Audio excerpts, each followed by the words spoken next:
Welcome to the Women's Money Wisdom Podcast. I'm Melissa Joy, a certified financial planner and the founder of Pearl Planning. My goal is to help you streamline and organize your finances, navigate big money decisions with confidence, and be strategic in order to grow your wealth. As a woman, you work hard for your money, and I'm here to help you make the most of it. Now, let's get into the show.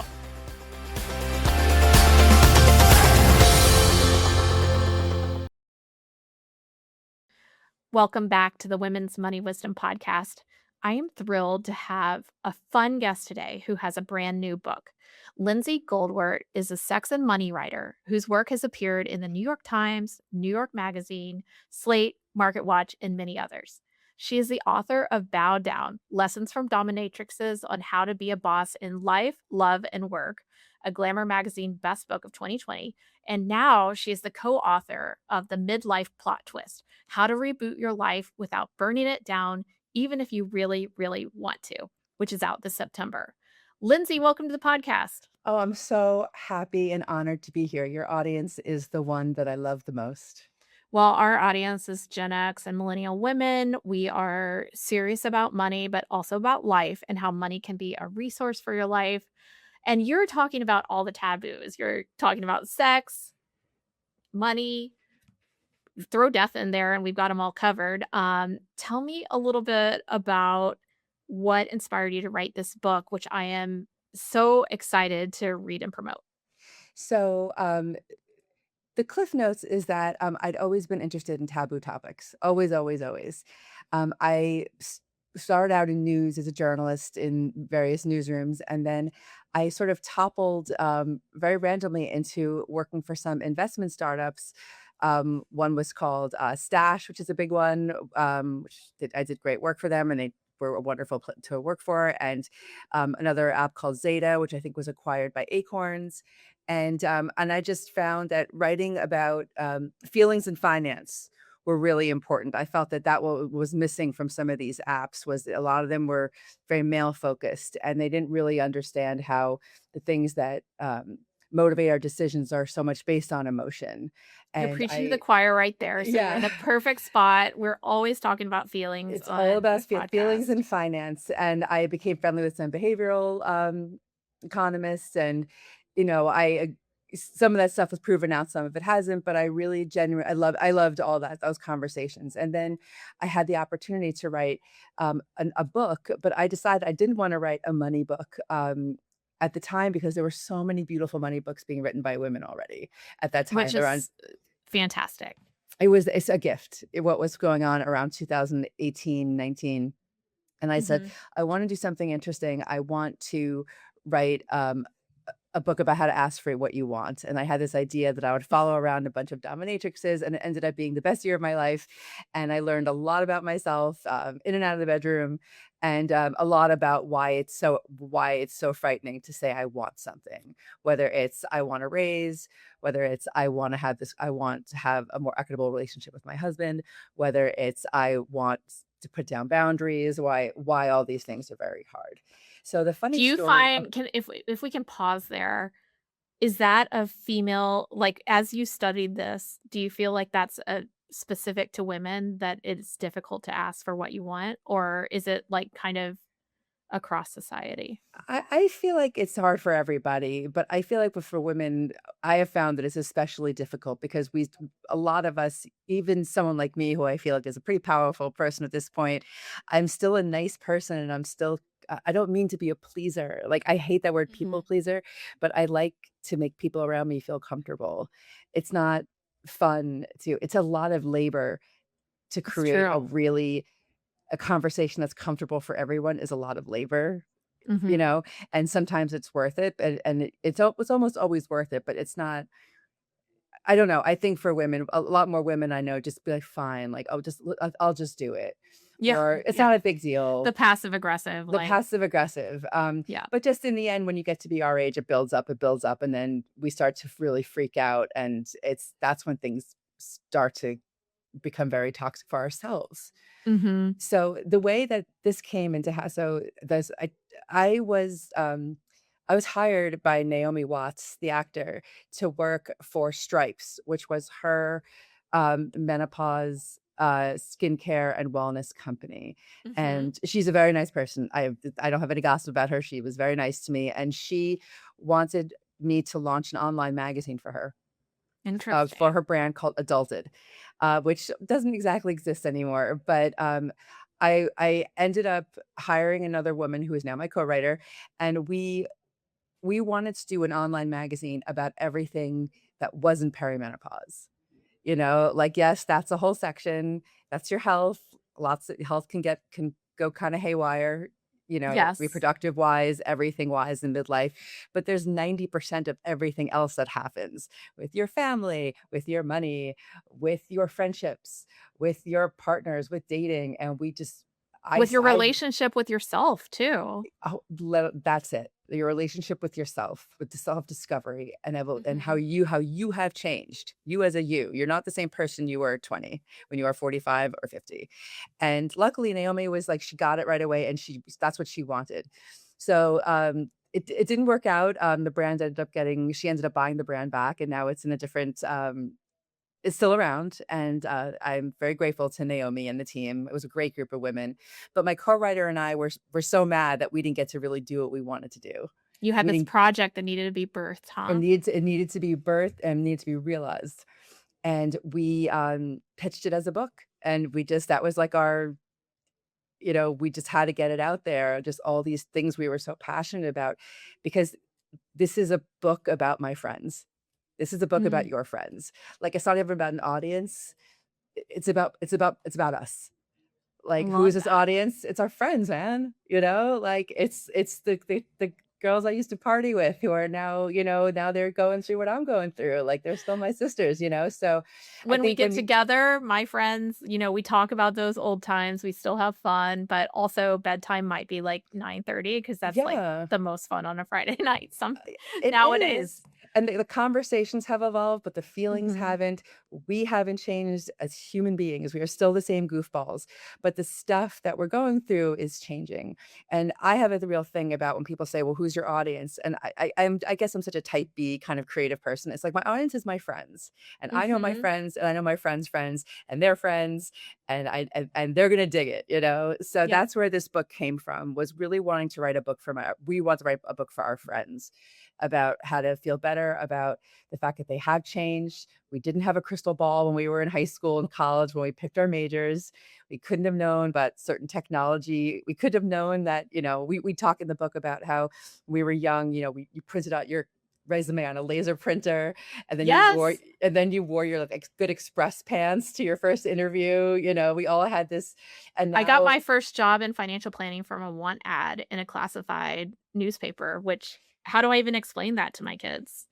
I mean, all these stories are so incredible. So but when we were doing all that, like we didn't could if you someone had come down and said, one day you will have something called Slack and you will be checking it from the toilet, while you are, and you'd be like, what are you talking? Like when we went out, I'm not trying to get nostalgic. I'm not a nostalgia No, person, please, let's go. but I will say that when we were coming up and as professionals, we could leave our work, we would work hard all day and then we would leave and it would be waiting for us the On next Monday. day. Yeah. Yeah.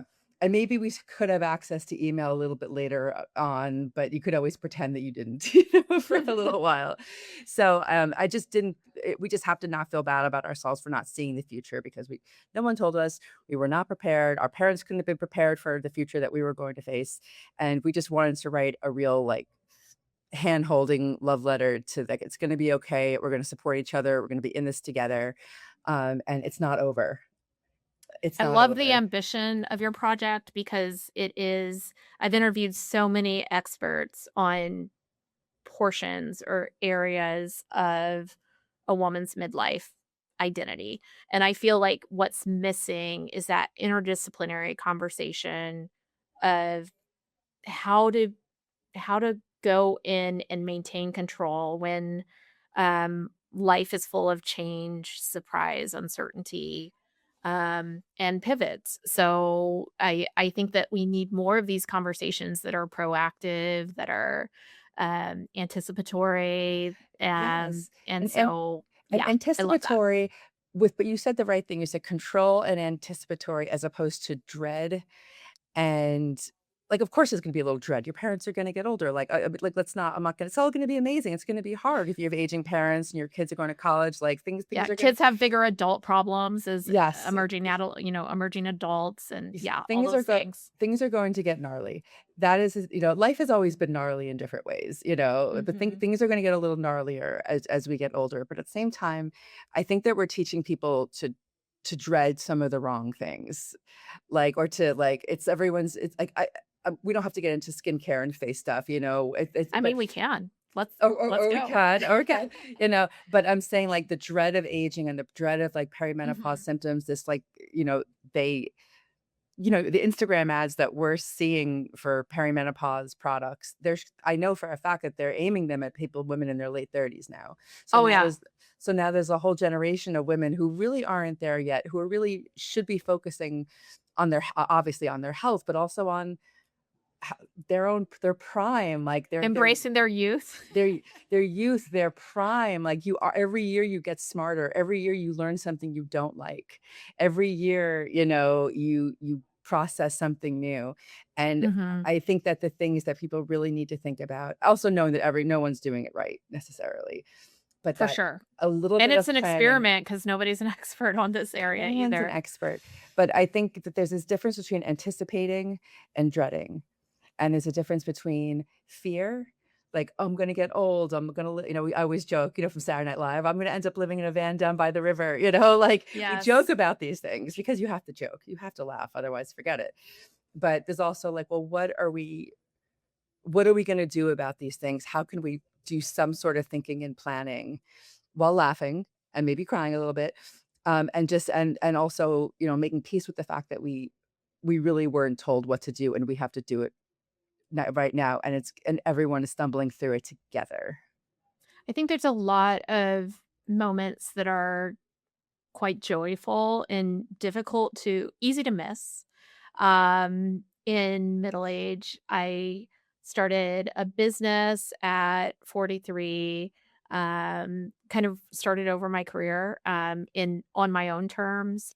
And I could definitely look back over the last decade, I'm 51 today, and say, that it was like, full of challenges and disappointments. And yet it's not at all, and, like, one of the things I started to focus on over the last 3 to 5 years was, like, what's going right? How do I feel that I've changed that makes me better, a better practitioner, a better human, more comfortable in my own skin? I certainly feel more comfortable today than I ever did in my 20s and 30s, or 40s, in terms of who I am and, like, boundaries and all sorts of things, and This just being given permission to look for the positives, I think is Oh my something that we god. all need to be reminded about. This is the okay, my 40s have been my best decade by far, and, like, 3 of them were in New York in a pandemic. So let's if that gives you any idea.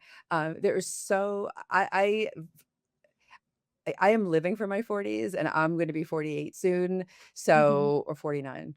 One of those. Oh my god. Yeah. Okay. And also happy birthday. Thank you. Um, but I think that finding joy in these moments, like, it's so hard for me because I find so much more joy in every moment now, because Mhm. I appreciate everything. I appreciate every good day. I appreciate, like, this summer, I'm taking some time off the summer to promote the book and to do, and I'm becoming certified as a sex educator so that I could become an even better sex and money writer. And I can make more friends and talk about all the stuff that I want to talk about, write another book, I hope. So you it is essential to appreciate and find joy in what you do every day. Like, So true. everything Even is if so much it's, yeah, like, even if there's 100 things to write on the list of, like, wouldn't want that again, like, still realizing the blessings of the day. well, not knowing what you want is a blessing.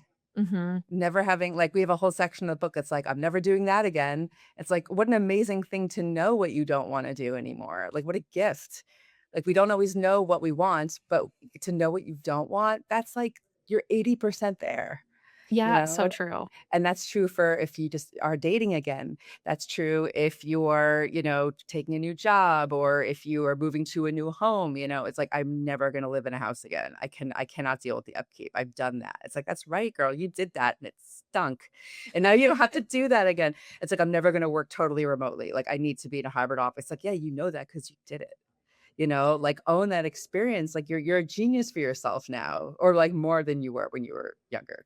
It's Be so honest. true, like, there's only one person who's gonna be like, it's clear who the biggest advocate for you in your life should be, and that is you, Yeah. and if you don't write your script, then you are left to formulas that are Oh, not built for you. certainly not, and not built for anybody right now. What's happening in the workplace right now, this massive shift that's happening with employment for women, I would say. I mean, women and people, but women like 45 to 55, this like huge all these layoffs, this restructuring, this Mhm. AI and stuff, like we're all in a little bit of a maelstrom right now.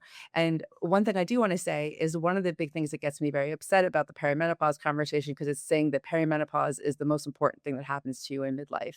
That's not what I'm seeing. I'm seeing that perimenopause is something that is definitely affecting us. It affects us, it's affecting our hormones, but transformation is what I'm seeing most. Look what you did. You started a whole new career at midlife. You did it yourself. All my friends are doing what I'm doing. We're all trying to write books, pivoting our careers. My friend's going back to school to become a therapist. Another one of my friends just bought a business, like we're all like, what is the way, what is going to a life that can suit me now? That to me is the story of midlife, and there's like, and you might be sweating and you might like forget your keys and stuff. But beyond that, it's just so insulting to let us be boiled down to our symptoms when we're the healthiest, wealthiest generation of women to ever grace the earth. We're doing so much better than we think. I'm such a cheerleader, but it's No, I true. love what you just said, like, we are when we look, at, the history of women, women in the US in modern times, we have so much to write home about, in terms of our success. And for your reader, I know in all likelihood, I know for my clientele and the listeners on this podcast, your perspective to invest and your in yourself, your willingness to proactively work on your money story and your money situation gives you more resources, whether it's between your ears or within your wallet and your accounts, to augment and change expectations. You may have had a like a story you told yourself about where you needed to be career wise that isn't working for you anymore. Yes, yes. You may think that you can't, like trade in the typical picket fence house for a condo, or you may be changing your relationship status or renewing your efforts on working on your relationships. But all of these, like for me, the money is a resource to use now or later. And so there's just so many fascinating, like, options and choices that we have today that we may not have been afforded in a past life where there So what weren't 401ks to divide and things like Right. that. That we even understood what they were or when they were explained to us at our Mhm. jobs. But one thing I wanted to say, just that you just said, is that in the book, so when I was writing the finance chapters, I said, and I made a choice. I said I could either go into like ways to invest, make sure you have a Roth, make sure you have this, you have a diversified portfolio. And I said, you know what? I'm going to assume this is a group of women who are reading this book who have tried a lot of things. They've Yeah. read all the books, they have downloaded the podcasts, they have like floating 401ks, they're doing It's better than not a they think. starter's manual for No. how to invest. But I said, if you start to deal with some mental health stuff, you go to a therapist. If you sprain your ankle, you go to a physical therapist. If you are 50 and you really aren't quite sure what to do with your money, go talk to a financial advisor. So one Mhm. who can sit with you and can listen to you, someone like you, someone who you could have a little cry with, and someone who could say, and can talk to you over time. What are your goals? What are your goals? Lindsay, what are your goals? Are you going to have grandchildren? It's like, no, I don't, I'm never going to have grandchildren, but I have nieces and nephews. Do you think you want to do this? Do you think you want, like, I don't want that. And I'm pretty sure I'm never going to want that. It's like, well, we're going to design a life for you. We all need Mhm. help. And people think you need to be rich to have a financial advisor. They're like, why am I paying money to take care of the money that I don't have? Yeah, right. But at the same time, it's like,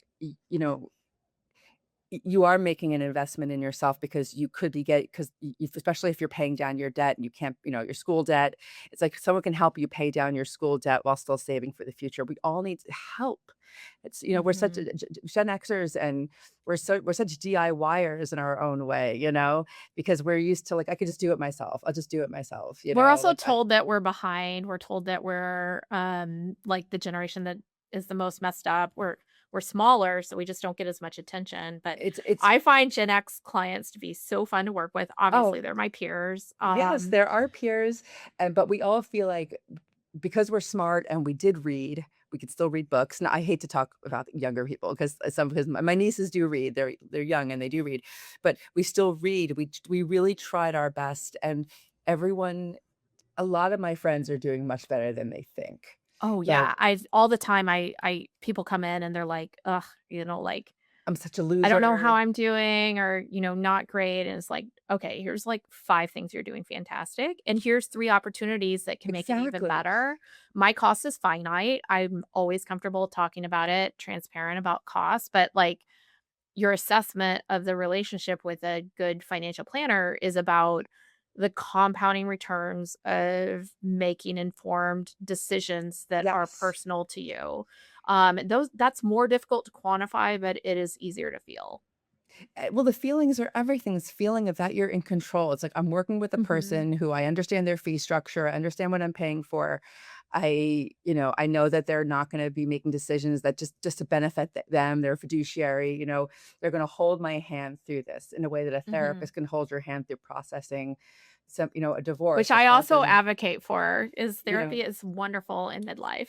Well, financial therapy, I think if I had a clone, I would become a financial therapist Oh, so cool. because I Yeah. think that is so important because especially with, when I talk a lot about couples and relationship stuff, you know, if money comes into the equation, which it always does, it has Yep. to, then it can't be a moment where a therapist is like, I'm not really sure. It's like, well, Right. you can't tell, you can't say how to tell them what to invest and stuff, but things get really, people in midlife, especially if, women go in and out of the workplace, Mhm. we work really hard and then we stay home to have kids, we go back in, we go part-time, so that we do have less financial equity, if we are in a partnership because we're going to bring in less retirement. We might feel like we haven't contributed as much as other people. If you don't have that relationship with a partner where you can really talk about that, where there isn't an understanding of like who makes more, who makes less, if you don't feel like an equal partner, now is the time to have that conversation and to have it with a financial planner who has a heart and some feelings and give you some tips on how to have that conversation. It's like we need this support because if you're with the right partner, they're going to be like, oh my god, of course we're in it to win it together. Who cares who made more one year and who made less? But things get very strange, especially if you are thinking about leaving your partner. Like then True, you and if I will say that, financial pla one note for people in, um, good committed relationships, that there are sustainable committed relationships, is that financial planning, often bringing a financial professional into the room gives space for everybody's voice if it's the right yes, person. If you're working with someone who only makes eye contact with kind of the dominant financial decider in the relationship, then might not be a great fit. that's yeah. Um, but otherwise, it should be an opportunity for mediation on some of the things that like may be more difficult to resolve in a like long term relationship when it comes to money, because there's often everybody has their own money story and everybody has a different perspective But and might make different you just said decisions. something so interesting to me, and I didn't write this in the book, but like maybe some women would be more comfortable with a female financial advisor, Could that, be. and if they're going to be the one to bring up the conversation of like, then you be the one to pick the person that you think you're going to have the most direct conversation with, that you'll feel the one that you can talk to. I know a lot of men tell me that when their wives tell them, like, oh, we have to go to marriage counseling, they pick the counselor. And then the Yeah. men will be in the room and they're like, I don't know if I really like this lady or if this I'm not lady feeling likes this. me. Yeah. It's like, well, if you want to have the conversation, then you pick the person that's going to make you feel the most powerful. Mhm. So these are all hard things. And And the other thing I wanna note, though, sorry to interrupt, is, like, if you don't know if your relationship will endure, having like, it's in my opinion, in most cases I did a lot of divorce work over the last 10 years, divorce financial planning work. Um, Having a financial planner involved with both of you, it only makes it better when you break up too, typically. yes, that Because is and also it might make the challenges of the relationship less, like, it might resolve some of the challenges of the relationship if there's power imbalances or inequity when it comes to access to funds and things like that. So both can be true. You don't need to wait till you're, like, signed the divorce agreement and then hire the financial planner. no, do it Right. before so that you end up on your feet and the conversations are faster. Maybe you can even go to mediation. Maybe you don't like, and you should, I want to read that book. I hope you write Yeah. that book. So true, but, so you don't just wait and say, "Oh, I'm getting divorced, so I'm not gonna start working on that." Like, there would be No. more to divide if you're making better decisions and more informed decisions. You'll have more perspective, and like I said, it could resolve some of the issues. And know what's yours is yours. Get those Mhm. questions of fear. Oh, I didn't contribute enough. Or, he paid off my loans, or I stayed home and I did all this other I did a I after there was a time when I worked for 5 years and he took time off, like, just you have to Yeah. just get it straight before, and any time is important. But, this empty nest time, people's kids are leaving the house and suddenly these couples are looking at each other like, "Ugh, like, are we still in it What to are we win gonna it do together? now? What are we like, are Yeah. we still is our chapter finished? Like, now that we've raised Mhm. these cool kids, like, are we gonna still but wanna be together?" And then it's like, "Well, who am I? Like, what is mine?" And I think every conversation as a couple, you need to have with yourself first. That's like my big thing is that I love is that. before you go into couples therapy or anything, it's like, well, you have to do a lot of your own work too. Before you like dump all the stuff onto another person, expect them to pick up what you're laying down. You need to figure out who you are first and what you want. So that's why if you are thinking about ending a marriage or just thinking about getting your finances together, your financial confidence Mhm. together. Like, some people just don't know who like, are you on the deed of the house? It's like, I think I am. It's not that we don't know, we're tired, It's like, am Well, I some people never see their accounts. Like, there's one person who has all the logins and, yeah. whether you're committed to whether you're gonna stay in the relationship or not, like, changing those dynamics would be, I think, helpful and healthy. Yeah, and but how do you do it? Tough. Ideally, It's someone tough. like you, someone, Mhm. be like, "Well, here's like a separate plan of how to have these conversations." My big Yeah. thing is tough conversations. That's like my tough money conversations, and then I don't have the answer, so I bring in people who can help, whether it's, What are you some of know, the other tough conversations you had in the book and brought oh, light to? I know it's a very, funny, fun read too, oh, not so just a downer. well, just is there so many things that we bring up? Well, the idea of people's do I want to open up my marriage? We don't get into that too much because the book is Mhm. it would be an encyclopedia. But do I still want to be in a monogamous relationship with my partner? Does he still want to, what do I do if this person I don't think we're attracted to each other anymore? How can we I don't want to like I don't feel like we have any chemistry. I don't want to have sex with him, but I love him, or I love Mhm. her, but it's how can we have these conversations where like, I love you and I'm still in it to win it with you, but I'm not feeling it right now. It's like, well, how do you put that out there? What do you want back from that person? Do you have any solutions? Like maybe we can open up the marriage. It's a very intense conversation for people to have because that might not go the way you want it to go. Doesn't mean you shouldn't Mhm. try but you have to spend a lot of time in yourself knowing what you want. Do you want to have a threesome? It's like, oh my God, like life is yours. Do what you want to do, but if you want to have these conversations, you have to really think about what you're unhappy with in your own self, and So what that's a conversation with yourself there's a first. conversation with yourself, but and then having a conversation with your partner about but there's so many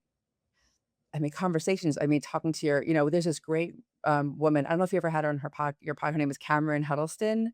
Mm-mm. She has a book called I think it's called Mom and Dad, We Need to Talk. And it's I've heard of that book, yes. yes, she's a wonderful person. And she talks about how when her father passed away, he didn't have a will. And Mhm. it was like a debacle beyond. So tough conversations to have with your kids, like this is our financial planning. This is And gonna your happen. parents, like, And both, your parents up and down. so my friends who I used to go to the clubs with and party with and do all this stuff, they're straight that like now I have to sit down with my parents and like have them chase down their will. Like, oh my God, they still have this person as the executor of that person died like 20 years ago. Like, so these are hard conversations talking to our own parents about money. It's like, how can we sit down with them and say, like, we need to like make our lives easy. We're gonna help you help us, and no one told us how to have these. That's a great resource is how to talk to your stubborn, I love that, yeah. anxious, resentful parents. Not all of our parents are like that, but a lot of people's parents are. They don't want to show what their kids what's under the hood because they don't have what's there, or they don't want to be judged, and they don't want their kids to say, "How could you have not taken this pension?" or "How could you have like how do you have this much Or money?" And sometimes it's like dad was such a great investor, so and, like but I opened the investment portfolio, I was like, "That was great for, like, 2005, and it hasn't been maintained or managed since then," so yeah. that can be the other, like, we don't like, dad is so smart in this stuff, but dad's, like, 92 and can't file a tax return anymore, and, like, how do you go and be, like, the equivalent of, like, hand over I your mean, driver's license? that's a certain kind of financial therapist that someone Yeah. needs for, like, intergenerational stuff. We all need Yeah. generational support. Someone could sit with your parents and, like, sit with you and say, like, just try to, like, be gentle, but, I have so much empathy for our older parents. Like, Yes, for sure. like, when my grandmother And was so much empathy for the people that are caregiving for them as oh, well, our for peers. everyone. When my grandmother Yeah, wasn't able to write checks anymore, it was just so devastating for her. I And bet. my grandmother was very independent. She was very sharp. She was a bookkeeper. And my mom had to do all that for her. So my mother was like, my parents dealt with so much with their own parents. So I watched Mhm. them. And it's, you can, no matter what, you don't think you've done enough and you've For done anything, sure. so it's not the kind of thing where it ends and you're like, I did a great job. Like you're not going to feel that way. But I think they did. But I think that if this book is going to go where I want it to go, where my colleague and I want it to go, is we do want to create like this like network of helping people of like, oh, Melissa can help. Like she can have, I can help. She can talk about this and she can recommend some people. She can give tips and, oh, we can talk to this great marriage counselor. And she's got great ideas on how to, maybe if you decide you're ready to come out in midlife, like we want everyone Mm. to be like, you're not expected to know how to do these things. Why would you think you had to? As What opposed to, like, why surprised you don't you know? most, as you were like, you had your vision of the book? Did anything that you assumed would be one way, you, like, get into the weeds of the topic and are like, "Oh my god, I had no idea that this is what we needed to be talking about."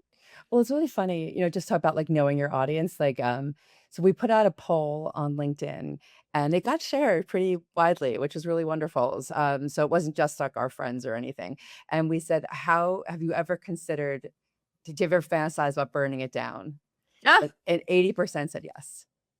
And we said, "Well, like, give us examples." And they were like running away, like leaving my family and like opening a bakery on like a desert island. They're just like quitting my job, leaving my husband, like we have all this, we're keeping the world going every day, but within us is like a volcano of energy that, Yeah. if allowed to explode, could really do the Go world in a some different damage. yeah. Which so the world should be grateful to us.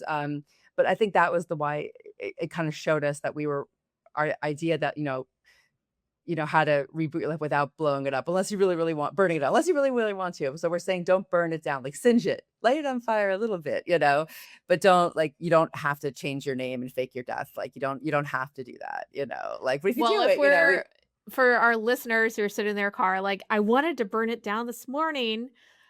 First of all, that everybody needs to read the book, but then what would you tell them to ponder when those moments come where they're just like, "I'm done with this."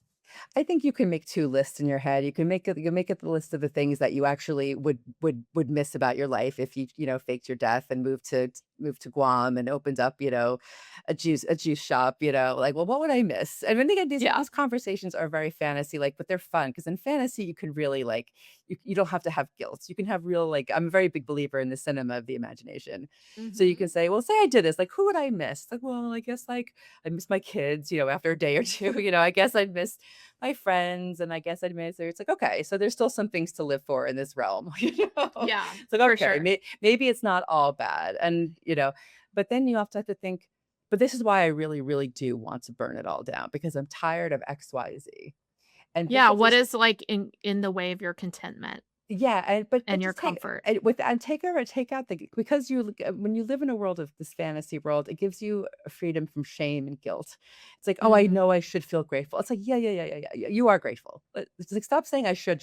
Of course you're grateful. Of course you're a good person. It's like, you're not a bad person for saying that sometimes you want some alone time, and you're not a bad person for saying because we all have so much to be grateful for. It's like, yes, like, that's a given. Like, put it aside and be real.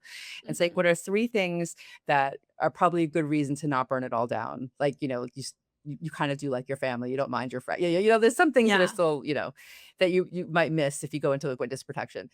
And then think of 3 things that are like, but this is what's really making me this mad. yeah, And it's like, well, like how, and it's about small changes. We don't, this book is not about like simple tricks and quick hacks. And there's no quick hack to getting to understand yourself also because your landscape is always changing, but getting in touch with your essential self because you really haven't you are still the same person. Like, when we pitched the book, we said, like, instead of remember, in the magazines, like, "New year, new you," the new yeah, you is yeah, gonna yeah. go to the gym. The new you is gonna be organized. The new year is new, and we're like, "F that." Like, new year, old you. You are great.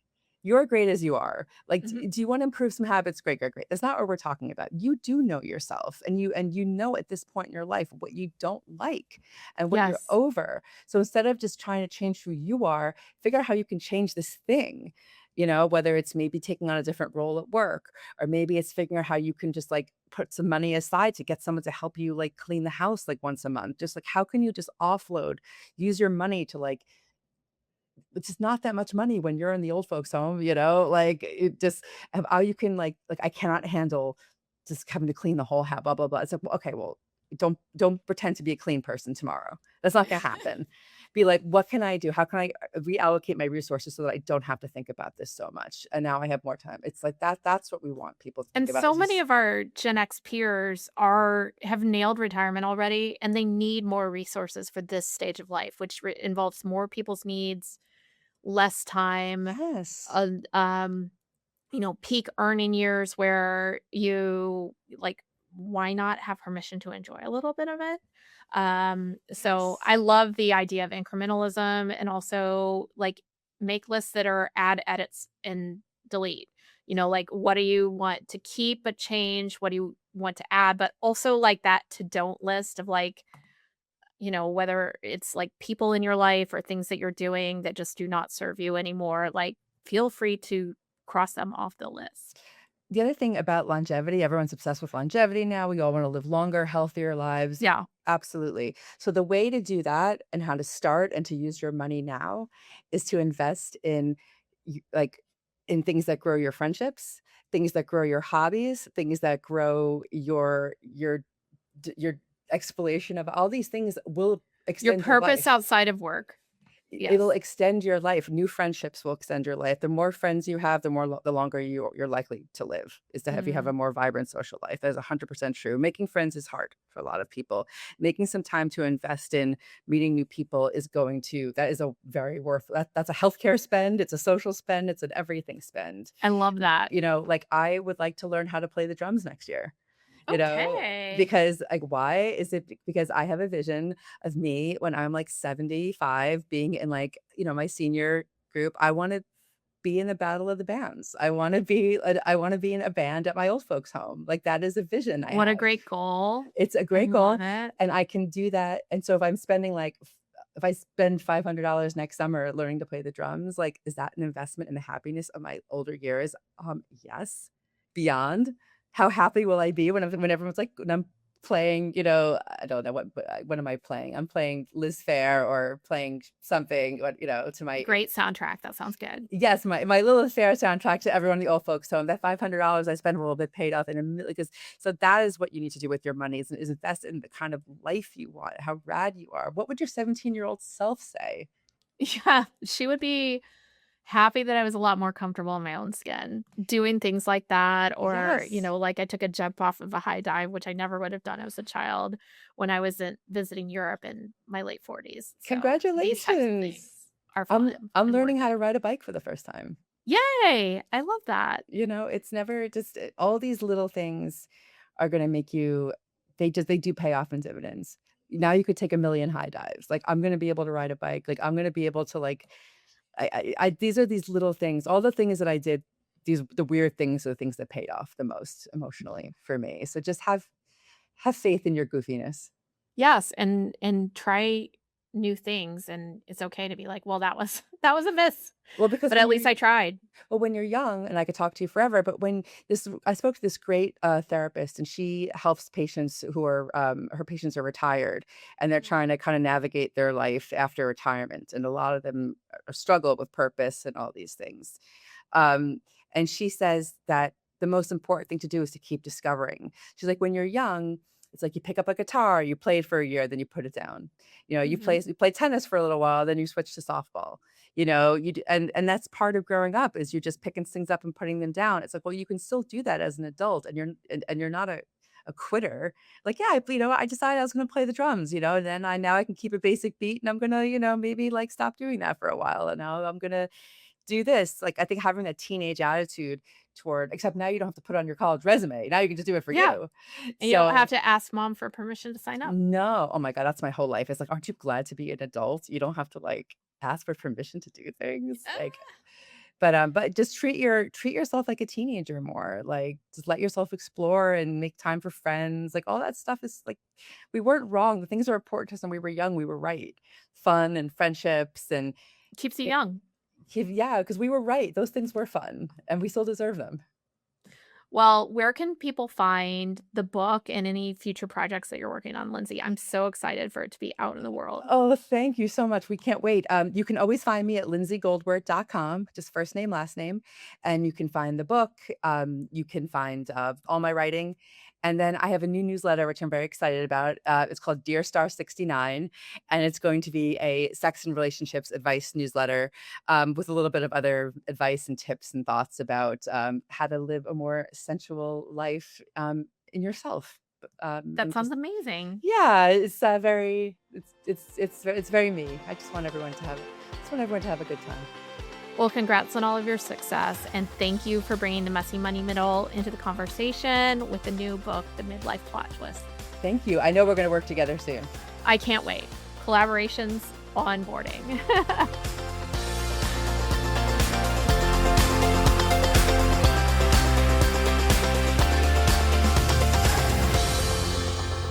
Thank you for listening to the Women's Money Wisdom podcast. If you found value in this episode, the best way that you can support the podcast is to forward an episode to a friend or leave a review.